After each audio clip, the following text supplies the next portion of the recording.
Continue. Washing hands in Makom Tumah. Okay, very interesting. So let's see. Poskim discuss at length whether one may wash Netilas Yadayim for bread in a bathroom. Since the bathroom is considered tamei area, tamei is unclean, perhaps the water becomes tamei as well. In case of need, such as when one is traveling, and there is nowhere else that is convenient, she may wash her hands in a bathroom to make the bracha after exiting the bathroom, of course. Keep in mind that such as mentioned, the bracha should be recited before the drying of the hands. Under normal circumstances, one should refrain from washing for bread in the bathroom. Okay, so two things.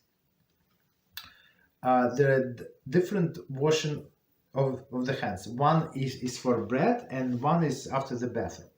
So if after the bathroom there is no problem to wash in the bathroom, especially in our modern bathroom, since you flush everything, there is no filth, there is no impurity.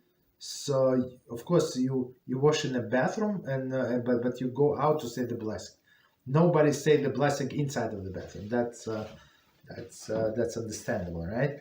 But for the bread, it's proper to wash outside of the bathroom. But usually you wash in the kitchen, right? Because you're going to eat in a dining room, in the kitchen, right? So there is no problem. So you can wash there. But in the case of the need, so what is the case of the need? You are in a plane, right? There is only a way to wash your hands is in a bathroom, or you in a train, right? I mean train that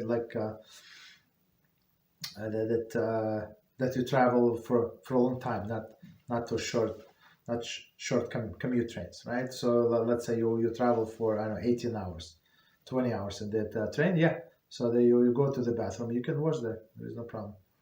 I mean, but it's only if you don't have any other way. Okay. So somebody left us, Baruch Hashem. So we can actually stop here.